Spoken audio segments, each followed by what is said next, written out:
Hello guys, ശനിയും ഞായറൊക്കെ സ്കൂളിൽ ലീവാണല്ലോ. അപ്പോൾ വീട്ടിലേക്ക് പോവുകയാണ് കേട്ടോ, ഹോസ്റ്റലിന്. ഞാൻ ഹസ്ബൻഡിൻ്റെ വീട്ടിലേക്കാണ് പോകുന്നത്. ഒരുപാട് ദൂരമുണ്ട്. എന്തായാലും നമ്മൾ നോമ്പ് തുറക്കുന്ന സമയത്തേക്ക് അവിടെ എത്തൂല കേട്ടോ. അപ്പോൾ നോമ്പൊക്കെ തുറക്കാൻ ഏകദേശം 6:30 ആയപ്പോൾ നമുക്ക് വഴിയിൽ നിന്നൊക്കെ അങ്ങനെ ഇഫ്താർ വിഭവങ്ങൾ കിട്ടിയിട്ടോ, ഓരോ സംഘടനയുടെ വക. അങ്ങനെ നമ്മൾ 2 മിനിറ്റ് പോകാൻ കൊടുക്കാൻ 2 മിനിറ്റ് ഉള്ളപ്പോൾ ഈ പള്ളിയിലെത്തി. നമ്മൾ നോമ്പ് തുറക്കാൻ ക്ഷണിച്ച് അവിടെ നിർത്തി. ഹസ്ബൻഡ് പള്ളിയിൽ നോമ്പ് തുറക്കായിരുന്നു, ഞാൻ അവിടെ മദ്രസ ഹാളിൽ. പെണ്ണുങ്ങൾ ഞാനായുള്ളൂ കേട്ടോ നോമ്പ് തുറക്കാൻ. ഒരു 20 നോമ്പിൻ്റെ അടുത്ത് ആദ്യമായിട്ടാണ് ഞാനിങ്ങനെ നോമ്പ് തുറന്ന് പറഞ്ഞിരിക്കുന്നത് കേട്ടോ. നോമ്പ് തുറക്ക് പോയിട്ടില്ല കേട്ടോ അവിടെ.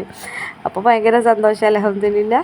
പിന്നെ അവിടെ സ്ത്രീകൾക്ക് നിസ്കരിക്കാനുള്ള സ്ഥലം ഉണ്ടായിരുന്നു, സൗകര്യം ഉണ്ടായിരുന്നേ. അപ്പോൾ പിന്നെ അവിടെ നിസ്കാരമൊക്കെ കഴിഞ്ഞു. ഈ വീഡിയോസൊക്കെ എൻ്റെ മോളാണ് കേട്ടോ പകർത്തിയത്, വീട്ടിലെത്തിയപ്പോൾ കണ്ടത്. അപ്പോൾ ഏതായാലും ഇതിവിടെ കിടക്കട്ടെ എന്ന് വിചാരിച്ചു കേട്ടോ. നിങ്ങളെൻ്റെ ചാനൽ ആദ്യമായിട്ടാണ് കാണുന്നതെങ്കിൽ ചാനൽ സപ്പോർട്ട് ചെയ്യുക, സബ്സ്ക്രൈബ് ചെയ്യുക. അപ്പോൾ പിന്നെ നമ്മൾ നോമ്പൊക്കെ തുറന്ന് അവിടുന്ന് വീട്ടിലേക്ക് പോയി. ഏകദേശം 8 മണിയൊക്കെ ആയപ്പോൾ വീട്ടിലെത്തി. അപ്പോൾ ഓക്കെ, ബായ്.